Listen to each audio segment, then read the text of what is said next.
So let's assess what happened last night. Checking out a few things. I don't think the damage is bad, but we're going to find out.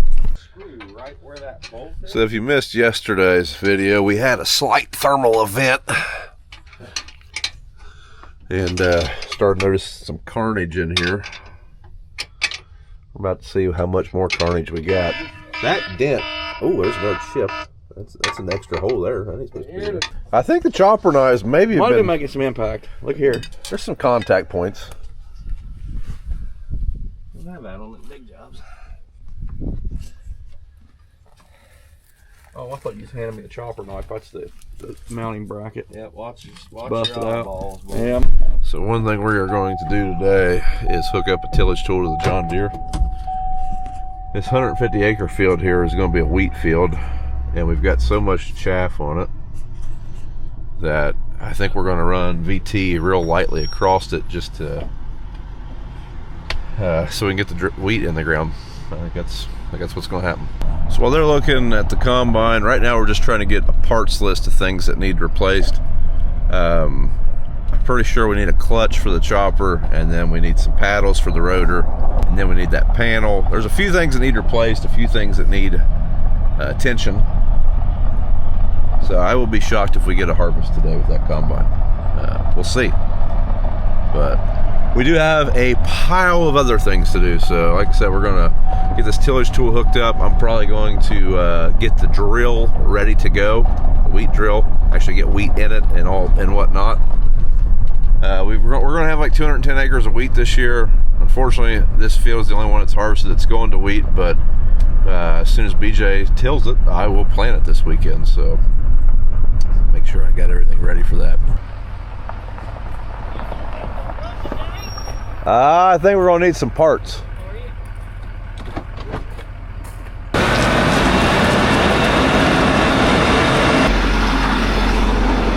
We're gonna wash the back hydraulic stack off. A little dirty.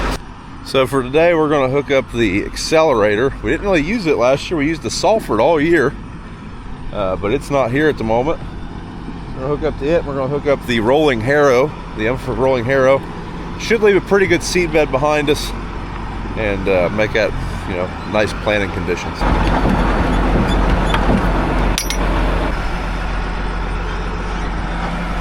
Yeah, see how many tires we got that are flat on the implement. We got a love stone right there. Or you might just say a rock.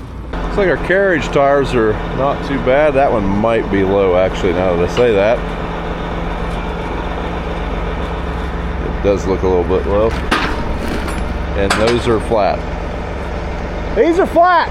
Yeah, buddy. Well, I guess 3 out of 8's not bad. Now we'll fire up the air compressor on the Thunder Chicken and fix that little problem.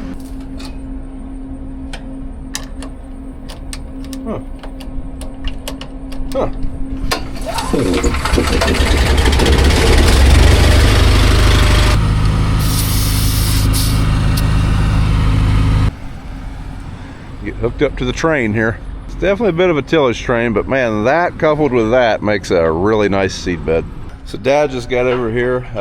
Turns out it will be tomorrow before we get the parts. A couple of them had to be ordered because they're kind of not typically stocked items, but we will have them tomorrow and be able to be back in action. So today we're going to, like I say, focus on getting the wheat drill going, getting the tillage tool going. Plenty of stuff to do. After yesterday's thermal experience, I'd say we're going to take the water wagon, or the water trailer, over to that farm, because that's where we're going to be running for a while, and at least have it ready to go. I think it's full of water. I think we've got 6,000 gallons of water here, so at least that way we could douse something in water if we had to. Looks like it's not full, actually. And it is not. But we're also going to be doing some fall spraying in the near future. And for those of you wondering, yes, we still have the black Freightliner sitting right there. Main reason it doesn't get used that much in harvest, it is very easy for us to find someone that can drive an automatic semi. finding someone that can still drive a 10-speed is not as easy. I think we're gonna check our tires on this Harrow as well. It's also been sitting for a year. Oh my God. Anybody got a funnel? Dude.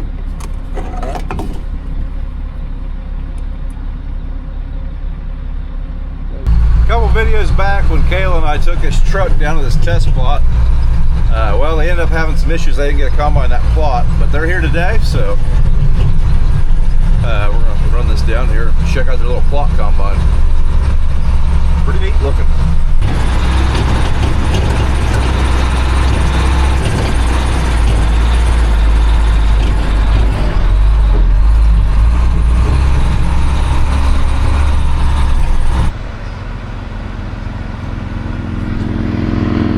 Bubby's making his first pass in the Deere. For whatever reason, we cannot get our rolling Harrow to unfold, so we're going to get a loader and try to help it unfold because it would make a very nice looking seed bed for the wheat. Turns out a rolling basket, nothing's wrong with it. When BJ hooked the hydraulics up, he just read the chart wrong, and well, now it's fine, which is good. It means nothing's broken.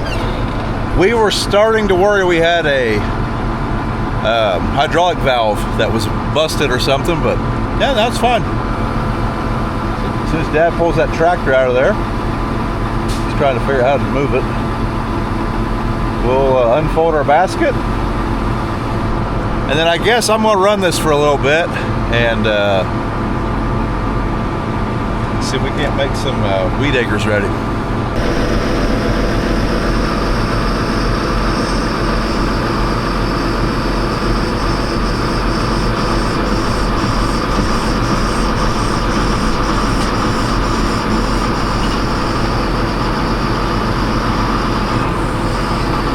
So one thing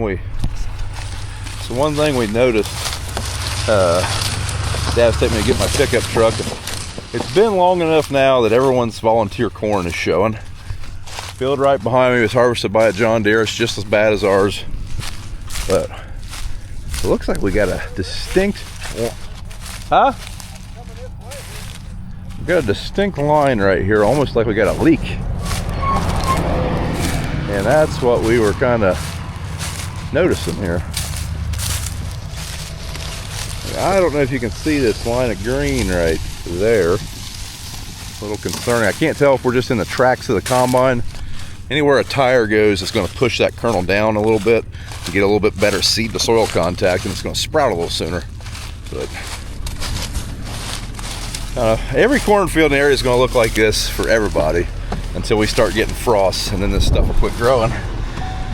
Better for it to grow now and frost and then die, and then we won't have to spray it next spring. Hello, Kayla and little Kayla. I'm little taller. Kayla now? I'm taller. Old Kayla, young Kayla.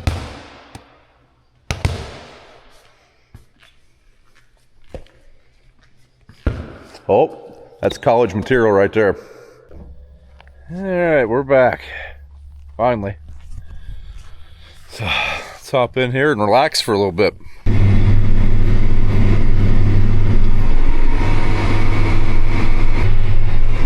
So you can kind of see I've tilled on both sides of this. We're not moving a lot of dirt. I don't want to because I'm going to plant this very soon, but we're chopping up that stuff on that top's inch and a half. All this stuff has went through the combine, obviously, but it's still a mat of material there. Normally, we wouldn't do this because we wouldn't have time. But this time, we're planting half the acres of wheat, and it just worked out to where we're going to have some time, so we're going to run this ahead of the horse. Honkers! Any other goose hunters in the comments watching the video? I thoroughly enjoy duck and goose hunting. Just don't get to do it very much anymore. Well, folks, that was a nice relaxing evening, and well, I needed that. So we're gonna call her quits for tonight. We're gonna head home. Thanks for watching. If you would do me a favor, thumbs up the video, drop us a comment, and subscribe if you haven't, and tune back in tomorrow and see if we get that combine up and going. We should have parts I'm hoping that we can finish tilling this field. Maybe till the field over there after he gets done harvesting it and get this wheat in the ground. This is Friday, October 3rd, and we have a chance of rain on Tuesday. I'd really like to have this wheat in the ground before then. That way it gets a shot of rain as soon as it goes in. We'll see. Thanks for watching, and we'll see you in the next one.